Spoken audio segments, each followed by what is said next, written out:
Nenkrofo insight. So what is he saying? E dey asem na work. Ewo, eno ne ye ka ho asem, but you see, so ko voter region na kasa. Na se John hu ni say for Nanado to comment on Honorable Kennedy Japan's statement voter region. No one to me and kase tribal sentiment and I know raise ya. The same platform in a vice president Susuenya. And he's also talking about the same thing, maybe from different angles. Vice president is in charge of security. But vice president so Obama baso so Oma. What I'm going to do kaka. I'm going to him for the buy. Papa's statement, you know, I think I read it on Joy. It means we will live to read their obituaries. Home corner me kind, but the akenda me kind. Yes, no, they never name it. Also, we don't for two fast kind. Of course, no more. I bet you know kind will be obituary. But what all things are the animal? They will live to read your obituary. Yes, that is the statement to me. And nipa be brayden, I'm making statements, you know, but it behoves on the vice president to assure Nipano. Say no, Mama Wakuma nyede entutu. We are in charge. Wakuma mukai nye politics na vice president. That's why politics has no advantage. Mina mikaje kwenye Japan so say charge, kill them. Kichwa musikai. Mina mikai. Did I force him to say that? I once heard him. He's a very good friend who said after 2008 we didn't encounter, but it's one person I like. He's bold. Maybe he speaks his mind, and he's that person. Even though at certain points he goes beyond the bar, and beyond the bar, he be nakofa. Assembly MPP. But when he said he was only exposing what is in the MPP. Because some are abusu kubamuno and about Abonting. And so clearly it tells you the mindset of the MPP. But you see, Sazim Weber to Abonting, and there are so many directions to it. Nipa Bebre Ekasao. I am still waiting for Nanado Danko Akufuado to stand on platform and say second Japan was some one can ye in fact, me person me ban me crowd on platform so that I know that we're trained where then at the free statement, you know. But these things cause one. Say assembly bar, the MPP has different interpretations to it. President Kufo, you can't say we are then or then who about the room. What's here? Zeus sledgehammer, infant kuma buatatia. Listening to Hammer kakra, you be kuma buatatia. What kind of hypocritical statements? What kind of hypocritical statements? And President Kufo emeki. Mekai and the President Kufo and refi. But you see, those times when he was in power, like after May 9th, Honorable Member of Parliament, now Minister for Works and Housing, E.T. was arrested for just what? So what Koka said. No, President Kufo, how did he see it? No, the DNA kum fly. E.T. Mensah was arrested, detained for more than 2 days in cells under President Kufuor's administration. Now, what did why was he arrested? Was he arrested because they said, when President Kufuor we were expecting President Kufuor. It is now somebody has made a treasonable statement. So, statement President Kufuor when he came back into this country, time Obemeki said, we know those who brought cocaine into the country. Look at his statement. What you are saying? We know those who brought cocaine into the country, but under his administration, and cocaine for now. Yeah, but he made a statement. Now, somebody said, "Ubi eko Ghana outside Ghana, oil-rich country be eko pe sika diabe two or no President Kufuor by Eddie Egu." So, and seriously, President Kufuor was looking for that person, even though when to me I'm so if we are in this country and somebody is threatening the peace and stability of this country, that's Emrano in India, somebody who has presided over Emrano for 8 years in this country, then you stand and say, yeah, the hammer ekum and answer. Now, once I know do Kurona say how at times you bet me a brew Kurona for an answer just to kill an answer. But some vice president can't say Mundi Budus and the Becum are Boatatia. When it comes that you President Kufuor reply, what is it? I can come as this year. But Sadi, Mimusana or Sasson or Casana to one who suit. I think. I mean, what a crack, Angela, NDC for Afa, I was say, Canada, Japan, in Semihu. Look when it's all your banger, Otto, Abano, economy, no, Sikasem, no Otutuni. Now, why you reach Musa, man for Bashas and Auto, money, Sikasem, you know, to Abama. I didn't know when you said Obefa, Traba lines, if you had so be a can sing be. Now, 7 or can be a 1 can Yentino. Yenya economy, some no fountain chain. na yankwa say betumi anya tribal score bi di anya voter na say Ghana yan democracy ya akwa nganim passing senia mdibi atwamu na yehunu no say you for say niama nkoyie economy no sikasem no yantutu yi amanfo complain say sika no mkutukum amanfo complain say wenya aduane ni enu nti na yenua bawomia ba pointing ebeka asasem na meti NDC panye ba kon radio so ene the pass say bawomia de asasem ya beto epon so sanse ba be fi sa tribal politics name politics of insults nanka yako issues nanka niama yenwura bawomia de beto egwamu ya pekin 11 ne ahwe near debate on it na Ghana for to abana hu say ampa hina na se do man na man obetumi atoto man no sikasem yi na ahoto aba na sane say vice president nanka say hu say ampa pa say ye de bawomia ade ebeto table so na ye kase yen fa no mako na yen hwe ne debate na Ghana fo nyina no so fa nto aba man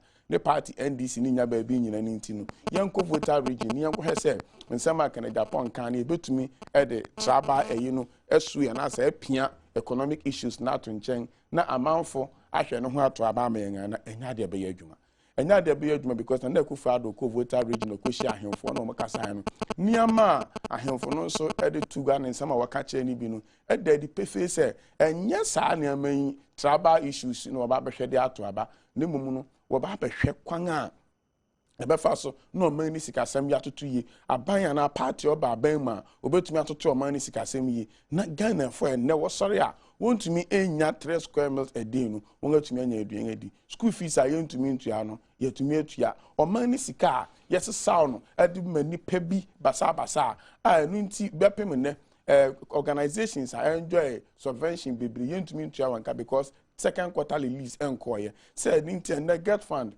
one the arrest 2 quarters say na ninti a ene national health insurance NHIS ewo arrest 2 quarters say ninti a ne common fund ewo arrest 2 quarters ni nyina na nsem a ewo se de to so oman ampa say oman no coffers sika asan oman no coffers ma o member otin be kan kire ni ehu ninti a saa funds ewo sa ban release kan wotumi dia wo adwuma nyina entumi enkoye any organizations bibri a bepen ne on the 7th yentu awanka enu ne nsem a ewo say aban ne de beto table so ne yeka enu na Ghana fo party enu na Ghana fo behwe ne won ato aba Ghana fo nyina okasi oda ahemfo na se sa ahemfo no anye biribi ahemfo ne nim say asama akene Japan kan no enye hamfo ahemfo nim say asama akene Japan kan no enya de a ebetumi ama akani bi afa adua ade abo nkrani na igbofuti mani nti no won anka ho hwe no enye say bi a wo hu say is a threat to their tribe and omo ye din enye sa na ete nti nia ye pese meka na vice president so ti a ohuni say Ghana fo sese no ye nyin yakwa nganim democracy na ade yakwa akiri am yakodu pempen so bi a say nipa ye betena na nipa be kekan enti abomu say nipa be take on due tribal advantage ni ade ato aba ma won nga be pre won kotokum na won kwan na ehia won no ahwehwe no Ghana fo ye pasa tebia no say tebia ye wo mu ne say ye party oba ban ma obatoto man ni sika yiye na Ghana ni bia nya adwuma ye na ne nsa tumi akona no na ne ehia no ne mesuku watumi aye enho na ehia Ghana fo sisi enya ne ye kɔ nam ne ye nko voter regime ye nko kansem ne ehwe say we di na nkane ma nko yi o afi kana sama wakai de mum here capitalize on it ye say amafo beto aba menga ye ni sana ne ade Ghana fo party sisi na sasemi mu no vice president spokesperson Edinson Biatu ya say Nana Adom so say Nana Adom ko voter regime just last week and sana vice akoho na me kind text message ni ya make asem a radio ngina po aka kire Ghana for say Nana Adom ko ho no there na voter chiefs e ka share no come tell the NEC man to speak the truth to Ghanaians Ajete Kumase NOD buy or say MPP should bow their heads in shame rather than defending the disgraceful and indefensible in the Ashanti region. Henry, if you comment at the back. Thanks be unto God for a successful closure of the biometric voter registration from Benjamin Suman Bedu in Aguna Kwenyako Kaba. I love you and how you speak. Okay, Richard Abebio, Richard Medase Kaba. Thank you for hosting me on your program, and let me assure him that we, the NDC supporters in the Ashanti region, are on the ground. Kingsley Nedifi Jacobu, by His Excellency, is right, and Sir John should be reasonable. Alatin edifi tamale. Edeba, I say kaba, why don't you read my message? How can Ghanaian look like this? And as I text message you makai, ochre. But alright, I mean, sorry Ghana. You need Jake in every way, Fako. They could be chibilam. We need national chairman. We need every baby back. Man for crash, We are Niano. a business and the band me. If you are no young who the national chairman. Oh, this is just I mean, oh, I did young hope. Right, it's in report to you, didn't just on your Ghana. Much of my for Mammy Abna saying, Mammy Abna writes, is Joseph Yamin a Ghanaian to contribute on this program? Mabna and difficult for the other by Joseph Yamin is a Ghanaian patcho. Open so contesting in nationality. Wouldn't be a sort of call. See, please. The ever program Monday at 7:30. Why is it repeating all the time? Please try and change it. Okay, Mpacho Mate. Thank you very much. Ura Abu John Jinapo, spokesperson to Vice President John Mahama. I'll say, let me read what is there. I'll say, spokesperson for the Vice President John Jinapo believes the failure by the presidential candidate of the New Patriotic Party, Nana Akufo-Addo, to openly condemn the alleged ethnocentric comments by the Asin North Member of Parliament is largely because he, Nana, lacks the moral right to do so. John Jinapo claims the MPP flag bearer is equally guilty of making tribal comment. According to him, Nana has consistently laced most of his speeches with a degree of violence, commenting on the meeting held between members of the Volta Regional House of Chiefs and the MPP presidential candidate. Spokesperson for the Vice President directly poo-pooed the said meeting, saying Voltarians will pay the MPP back dearly in this year's election. Quote, the Volta Chiefs are very, very unhappy with what Nanado did. When you meet somebody, you can't read his mind. But I'm telling you, they are really disappointed in him. The least they expected him was to condemn Kennedy Ohene Japan. And all can no say, Ebra Omukoshi Nanado shi ahemfo no esre keke no mostre omanim ne mo mutirimu de na ade a so no mani abiri papa. It was say Volta Chiefs faked smiles when they met Nanado. John Jinapo na this house me too. I never to me 1 minute to 1 minute fame. Yeah, in politics no say o gere say na yenua John Adwini ya obedu do kono kwa. Oh, yes. So nipa no no kware me time bia say me ko political campaign na me ko kasa kire nipa ku bi say o ya ahemfo say o ya me kasa wi a no man nya ne ya wo be ka kire me manim dia wo be sro be sro a kire me no factor de.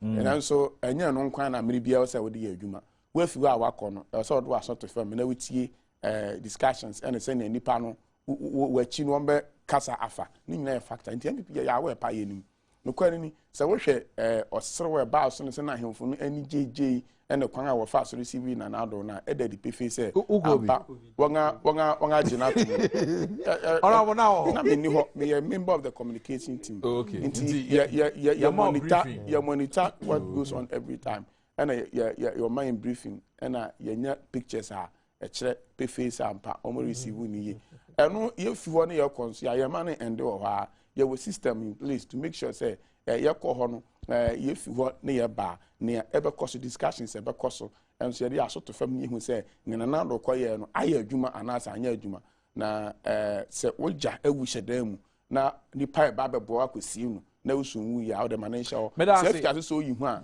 ye be hu no be President Kofo Asemo Okache Vice President Mama Nkama Mwiya ye the Eden Microfinance and Commodity Echo say as President J. Kufo says it is unfortunate that his little piece of advice to government to handle the Kennedy Ohene Japan affair with tact by not killing a fly with a sledgehammer was met with a rather sharp repulse from the Vice President John Dramani Mahama that his administration will not hesitate using a bulldozer to kill a fly. Former statesman opines that it is only a confused person who uses an equipment bigger than a sledgehammer to kill a fly.